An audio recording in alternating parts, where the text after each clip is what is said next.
Bonjour et bienvenue dans ce premier numéro du magazine Au cœur de nos campagnes, un magazine imaginé par notre rédaction pour mettre en avant des actions de valorisation de l'emploi et de l'attractivité des zones rurales. Nous sommes aujourd'hui à Anteuil, un petit village de 600 habitants au sud de Montbéliard, et dans ce petit village, un écosystème un peu particulier a vu le jour, créé sous l'impulsion de M. Bernard Strett, son président, et donc on va faire un petit peu un point sur cette structure, voir un petit peu quels sont les services qu'elle propose et comment est-ce qu'elle participe au développement donc, de cette zone rurale. Donc la première invitée est Madame Magali Postif. Bonjour. Bonjour. Donc vous êtes la vice-présidente de l'association. L'écosystème dans lequel nous nous trouvons est géré en fait par une association. Donc oui. Est-ce que vous pouvez nous dire exactement qui est à l'origine de cette association, pourquoi est-ce que cette association a été créée et l'écosystème qui en découle? Donc cette association, qui porte le nom d'Action Philippe Strett, a été créée par notre président Bernard Strett, puisqu'il a un frère qui est né avec handicap mental, Philippe. Et puis, à son décès, Philippe a émis le souhait à son frère de faire quelque chose pour des gens comme lui. Et il a demandé à son frère de réaliser une action pour des gens en situation de handicap. Donc Bernard a respecté sa promesse et a donc créé cette association qui, bien entendu, pour rendre hommage à Philippe, porte le nom de Philippe Strett. D'accord. Donc l'écosystème, vous pouvez nous le décrire un petit peu? Il propose des services. Quels sont-ils? Alors l'association, est une association de loi 1901 qui aujourd'hui n'est constituée que de bénévoles, a été mis en place, a été créée en mai 2019 avec l'objectif principal de créer 230 emplois d'ici 2026. Alors il y a beaucoup d'associations qui œuvrent dans le handicap, mais nous on a voulu créer cette association en mettant au cœur de cet écosystème le travail. Pourquoi le travail? Parce qu'on est persuadé que le travail construit, le travail guérit et que pour reprendre confiance en soi, il est essentiel de travailler. Donc c'est pour cette raison que notre objectif principal aujourd'hui, c'est la création d'emplois pour des personnes en situation de handicap et faire travailler des personnes en situation de handicap en milieu rural. Vous l'avez vu dans le petit village d'Anteuil, il a fallu mettre différents services en place. D'accord. Et donc les services dans l'écosystème, il y a des services qui sont des soins médicaux. Oui. Quels sont-ils précisément? Oui, alors en été 2023, on a ouvert un centre médico-sportif avec plusieurs professionnels de santé. Aujourd'hui, on a des kinés, une sage-femme, une psychologue, bientôt des médecins généralistes. Parce qu'on s'est rendu compte qu'en milieu rural, comme dans toute la France, j'ai envie de dire, on manque cruellement de professionnels de santé. Et au vu du public qu'on accueille, on a bien ressenti, on a bien vu qu'il manquait, c'était essentiel pour eux qu'ils puissent faire leurs soins sur place pendant leur temps de travail. Donc on a créé ce centre médico-sportif. Et ce qui est important aussi, c'est de comprendre que cette association, bien sûr, elle est pour les personnes des entreprises qui ont intégré l'écosystème. Et surtout, le souhait de Bernard, quand il a créé cette association, c'était pouvoir essayer de réduire au maximum, j'ai envie de dire, cette fracture entre le monde des villes et le monde des champs, et donc pouvoir ouvrir aussi cette offre de santé à tous les habitants autour d'Anteuil. D'accord, donc ils peuvent venir consulter tous les spécialistes. Dire, principalement aujourd'hui, ça profite aux gens autour d'Anteuil. D'accord. Plus les collaborateurs des entreprises de l'écosystème. Alors il y a aussi peut-être des équipements qui sont vraiment spécifiques, une salle de sport, des choses comme ça qui sont... donc au sein du centre médico-sportif, il y a une salle de sport, bien sûr, qui est ouverte, qui permet aux patients, nos professionnels de santé, de pratiquer des activités sportives, également ouvert aux collaborateurs des entreprises qui font partie de l'écosystème. On a également, dans un petit village d'Anteuil, la particularité d'avoir un bassin de balnéothérapie de 6 mètres par 4, donc ça reste quand même très original ici à Anteuil. Et puis également un lit de flottaison, une baignoire de balnéothérapie, qui restent des équipements tout neufs et puis originaux au vu de la taille de notre village. D'accord. Et donc, à terme, vous avez dit combien d'entreprises vous avez capacité d'accueillir? Alors aujourd'hui, on a 5 entreprises qui font partie de l'écosystème. Et l'objectif, c'est parmi ces 5 entreprises, on a 2 entreprises qui peuvent largement s'agrandir justement pour atteindre ces 230 collaborateurs, puisque le bâtiment fait plus de 6 000 m². Donc l'ambition de ces 230 emplois, c'est d'agrandir 2 entreprises qui font partie de de l'association, qui sont détenus d'ailleurs par l'association. D'accord. Et en termes d'entreprise, en termes de personnes, ça montera jusqu'à combien de personnes à peu près? Jusqu'à 250 personnes, sachant qu'aujourd'hui, en 5 années d'existence, on a créé plus d'une centaine d'emplois. D'accord. Et les personnes donc, sont tous en situation de handicap ou Non, l'objectif c'était faire de l'inclusion et pas, on va dire, pas envie de faire un ghetto où il y a juste des personnes en situation de handicap. Aujourd'hui, sur plus de 100 personnes qui sont intégrées dans l'écosystème, on a environ 75 personnes qui sont en situation de handicap. Et c'est un objectif qu'on s'est donné pour les années à venir. D'accord. Au niveau du fonctionnement, l'association, elle fonctionne comment? Les adhérents, les mécènes C'est une association aujourd'hui, qui, comme je vous l'ai dit, qui est gérée que par des bénévoles et qui contient aujourd'hui plus de 500 donateurs adhérents. Et bien sûr, aujourd'hui, l'association ne vit que sur des dons. Parce qu'il fallait bien démarrer, donc des dons de mécènes, que ce soit des entreprises, des particuliers. Tout ça, c'était possible aussi grâce aux dons de Philippe à son décès. Et puis, à terme, l'association est propriétaire de 3 entreprises. Nous avons 5 entreprises dans l'écosystème, dont 3 qui sont détenues par l'association. Et donc, comme n'importe quelle entreprise, c'est qu'à terme, on dégage des bénéfices et justement qu'une partie de ces bénéfices remonte dans les caisses de l'association pour à minima au moins assurer les frais de fonctionnement qui sont aujourd'hui estimés entre 250 et 300 000 euros au vu de la taille du bâtiment. D'accord, ok. Merci pour ce descriptif de fonctionnement de l'écosystème. Notre second invité qui se trouve à mes côtés est Jennifer Masneau. Bonjour. Bonjour. Donc vous êtes, responsable du centre d'appel chez VIP et Philippe. Alors, je suis responsable de plateau, VIP et Philippe. D'accord, depuis quand? Depuis quelques mois maintenant, depuis le 1er septembre 2023. Voilà. Auparavant, j'ai commencé chargé de satisfaction client, ensuite j'ai été superviseur d'une équipe, et puis depuis quelques mois, donc responsable de plateau. D'accord. Comment est-ce que vous avez connu ce type d'emploi? Vous avez par hasard Oui, par hasard. Je faisais une recherche d'emploi sur Le Bon Coin. Voilà. J'ai trouvé cette annonce, je me suis dit, bon, il y a ça à côté de chez moi, enfin à 20 minutes. Jamais entendu parler, bon, c'est étrange, je contacte. Et Magali, du coup, m'a recontacté quelques jours après en me proposant un entretien qui s'est bien passé. Et j'ai intégré peu de temps après l'entreprise VIP et Philippe. D'accord, donc vous avez également un handicap, vous pouvez nous en parler? Oui, alors j'ai une maladie auto-immune qui s'appelle la spondylarthrite ankylosante. Donc il y a une maladie, en fait, c'est mon système immunitaire qui attaque mes tendons et mes ligaments. Et donc ça me crée, mes os se soudent. Voilà, donc j'ai déjà 4 vertèbres de soudées.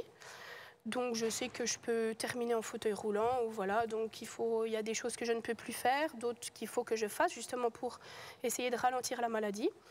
Et ici, justement, j'ai trouvé un travail qui me permet de continuer mes soins et voilà. D'accord, donc les soins, vous en bénéficiez? Quel type de soins? Oui, alors je fais mes séances de kinésithérapie 1 à 2 fois par semaine. Donc je vais dans le bassin de balnéothérapie. Je fais également donc, des séances de kiné donc, avec du massage. Je vois aussi l'hypnothérapeute.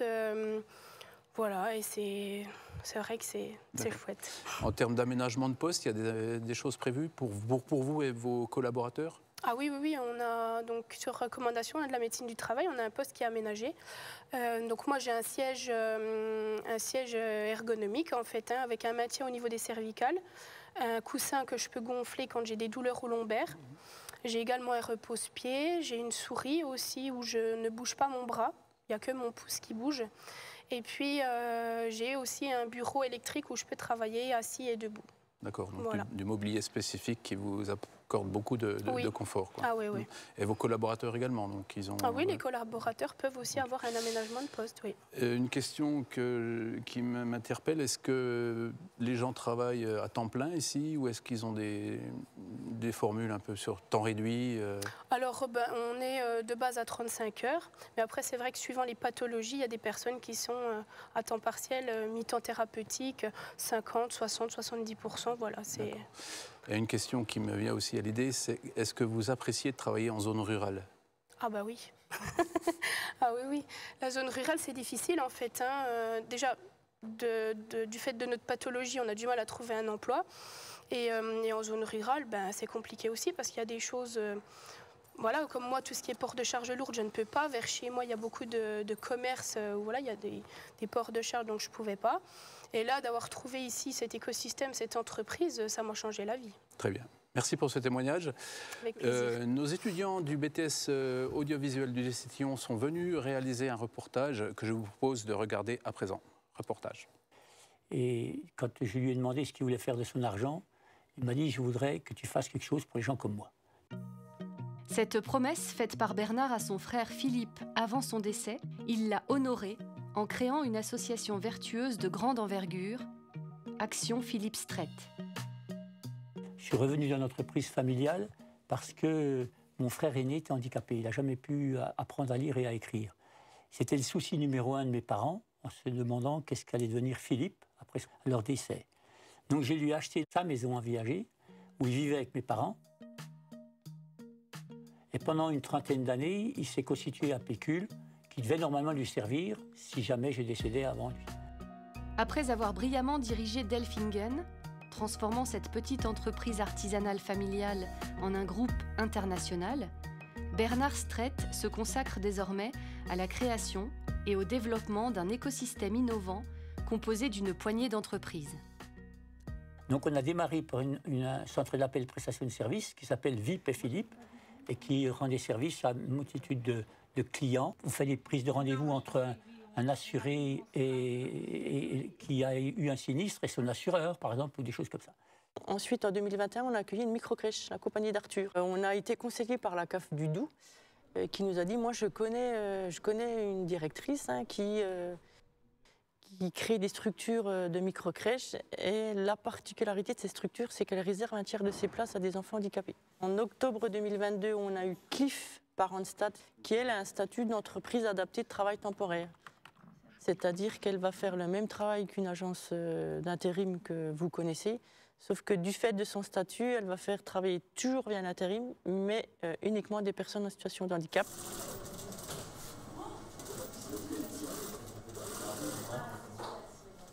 En 2023, on a créé 2 autres structures, l'organisme de formation Passefil Apprendre autrement et la continuité de Passefil, c'est Lys d'aimer autrement, donc l'entreprise adaptée qui est une manufacture dans la maroquinerie et le textile haut de gamme pour pouvoir à terme embaucher des personnes en situation de handicap. Sur votre dossier, je vous invite à me rappeler au 03 39 21 21 85.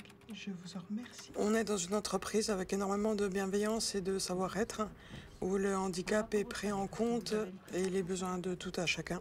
On a une possibilité de voir des professionnels de santé avec un bassin de balnéothérapie, kiné et d'autres professionnels qui nous permettent, malgré notre handicap, de pouvoir continuer notre travail. Chaque pathologie est prise en compte, on peut avoir de l'aménagement sur le poste de travail, avoir un bon fauteuil, un repose-pied. Moi, comme ça concerne le dos, les journées peuvent très vite se compliquer. C'est vrai que c'est la première fois où on prend en compte vraiment l'humain et la place de l'humain. Donc effectivement, ça change beaucoup de choses. Action Philippe Strait est très attentive à tout aménagement qui améliorerait le bien-être au travail. Salariés et patients profitent d'infrastructures médico-sportives adaptées. Il y avait à la fois un problème de santé pour ces gens qui nous rejoignaient, pour eux, mais il y avait aussi un problème de santé pour les gens localement sur le territoire. Donc on a décidé de faire un centre médico-sportif qui permettait à nos collaborateurs, pendant leur temps de travail, d'aller faire des soins, de continuer leur rééducation, et puis pour les gens des territoires environnants, de casser un peu ce désert médical. À Anteuil, on a la chance d'avoir un cabinet qui est entièrement adapté et conçu pour les personnes en situation de handicap. Et dans le bassin de piscine, on a une plateforme adaptée pour les personnes qui ne peuvent pas descendre les escaliers, qui sont en fauteuil.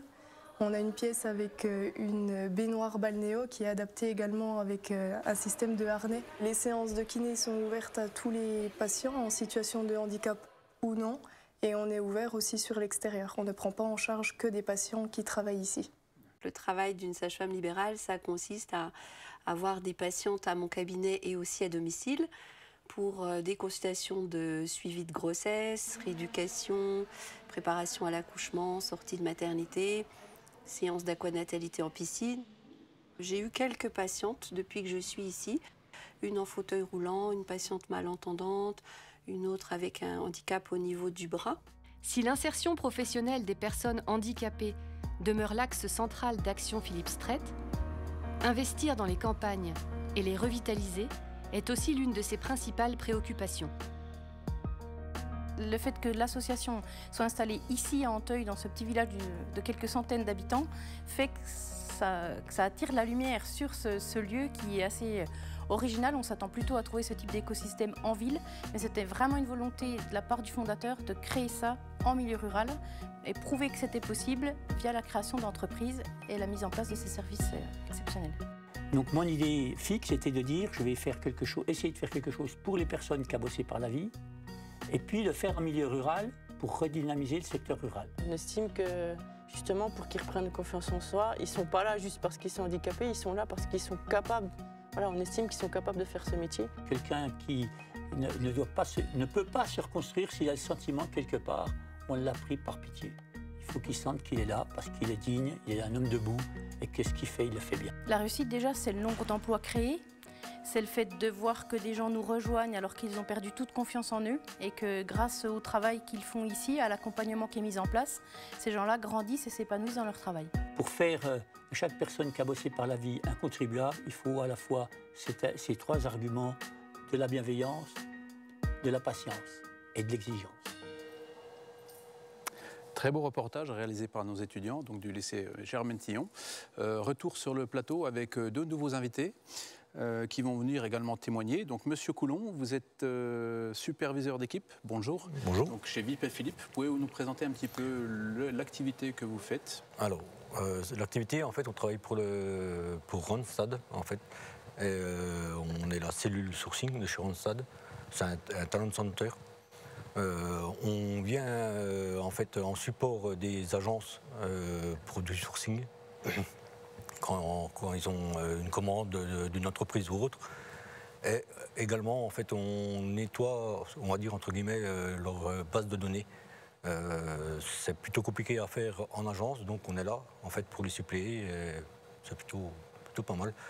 D'accord. Vous avez combien de collaborateurs dans votre équipe? Alors, sur Randstad, en fait, j'ai 6 collaborateurs.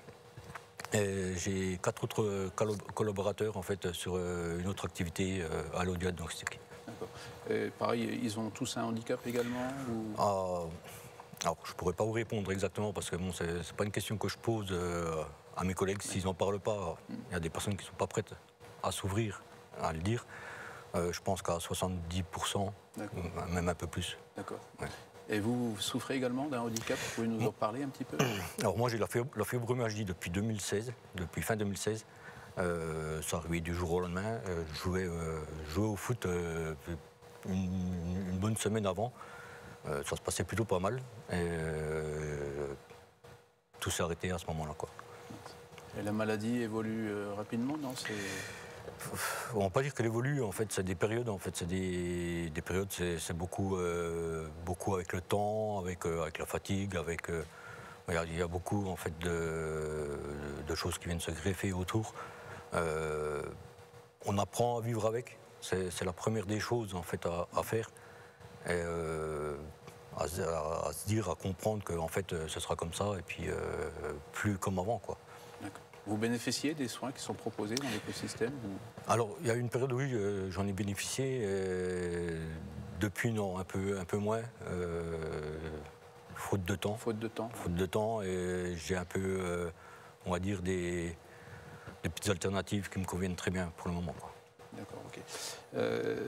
Votre position par rapport au travail en zone rurale, est-ce que c'est quelque chose que vous avez choisi? Est-ce que vous l'appréciez? J'ai travaillé pendant un an, il y a plusieurs années, en fait, chez Diffingen. C'était encore pas Diffingen. Qui se trouve juste à côté. Qui se trouvait juste à côté. Et ensuite, j'ai fait 20 ans chez PSA à Sochaux. Donc, aujourd'hui, j'ai déduit de moitié, en fait, mon temps de trajet, ce qui n'est pas négligeable, en fait, pour mes muscles. La fibromyalgie touche, en fait, les muscles, les nerfs et autres. Donc, la conduite, c'est pas toujours évident, donc déjà rien que le fait, voilà, il y a beaucoup moins de stress. Quand vous sortez, vous êtes de la nature, donc oui, c'est agréable, c'est très agréable, ouais. C'est vrai, donc oui, tout à fait. Donc c'est vraiment très très positif, une qualité de vie largement améliorée par cette entreprise qui est plus proche de chez vous. Donc. Bien sûr, oui. D'accord. Les adaptations qui sont faites vous, par rapport à votre emploi, il y en a ou pas? Alors moi j'ai une souris adaptée. Notamment en fait pour mon bras droit, ça me permet en fait de l'avoir à la place de l'avoir en fait à l'horizontale, je dirais à la verticale. Ça me soulage énormément. J'ai également en fait la possibilité d'avoir un siège ballon. C'est un siège où vous avez un gros ballon dessus, qu'amorti en fait au niveau des hanches. C'est plutôt pas mal également, quoi. D'accord, ouais, donc c'est vraiment bénéfique d'avoir ces adaptations. Au niveau horaire, vous êtes sur un emploi à temps complet? Oui, à temps complet, oui. Bien, écoutez, merci d'avoir fait ce témoignage. Ça nous permet de voir un petit peu mieux comment est-ce que l'on peut bénéficier et puis voilà, être dans une entreprise adaptée, adaptée au handicap. Notre dernière invitée est Madame Carole Quétin. Bonjour, Carole. Vous êtes opératrice, vous, chez Lys, oui. Donc une entreprise de la maroquinerie et du textile haut de gamme implantée ici. Oui. Vous pouvez nous parler un petit peu de votre activité, en quoi elle consiste? Elle consiste à ce qu'on reçoit des pièces de cuir bien spécifiques pour qu'à la fin, ça puisse donner un sac à main de haute qualité, de haute gamme. Et puis on a plusieurs choses à faire sur ces pièces de cuir. Donc c'est nous qu'on les fait. On nous appelle les petites mains, quoi. D'accord. Et votre handicap, donc, quel est-il? Alors mon handicap, moi j'ai eu un grave accident de la route en 2016 avec beaucoup bassins fracturés, enfin bref, des côtes, des vertèbres et tout ça. Et voilà, je suis revenue, j'étais pas dans la région, mais je suis revenue. Et du coup, pour se soigner comme il faut, on va dire, il vaut mieux être en France, quoi. D'accord. On va juste dire ça. Donc vous faites partie des cabossés de la vie. Tout à fait. Et donc depuis combien de temps vous êtes ici? Alors je suis arrivée ici en 2019. Suite à... En fait, la MDPH m'avait envoyé à Mulhouse pour faire une reconversion, une préorientation professionnelle, parce qu'avant j'étais dans la restauration et là c'était plus possible par rapport à ma pathologie, enfin tout ce que j'ai eu. Et puis j'habitais un petit village, donc, et puis il y a des amis de ce petit village qui m'ont dit, tiens, il y a une entreprise qui se monte et puis il y a un repas. Donc je vais à ce repas avec mes amis, tout ça. Et c'est là qu'ils ont proposé, ils ont présenté plutôt l'entreprise qui allait se monter. Et tout de suite, voilà, avec Madame Denis, que je connais, du coup, je me suis représentée à elle, elle m'a bien reconnue. Et elle m'a dit, vas-y Carole, on attend ton CV, ta reconnaissance travailleur handicapé. Donc j'ai fait des stages ici, 15 jours de stage.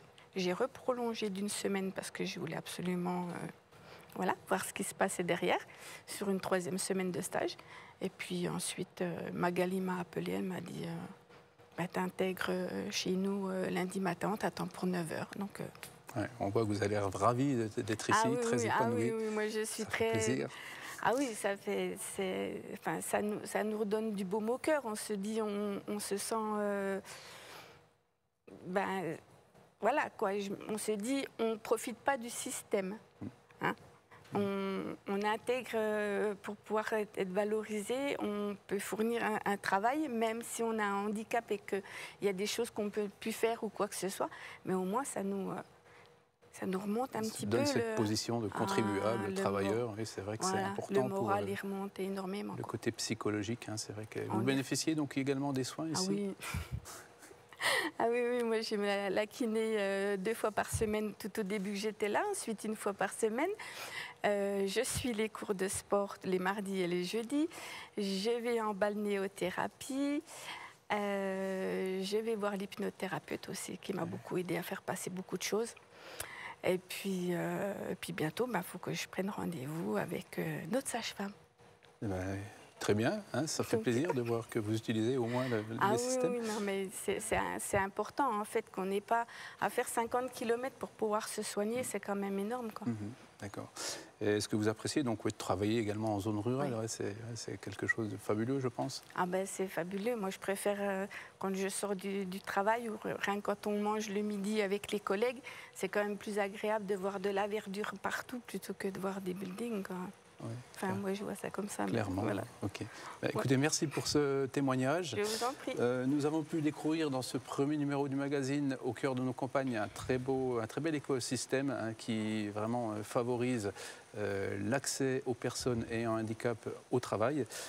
C'est également une structure qui contribue à la lutte contre la désertification de santé, une problématique qui est très présente partout en France. Donc merci à toute l'équipe qui a réalisé ce reportage, merci à l'équipe technique ainsi qu'aux invités.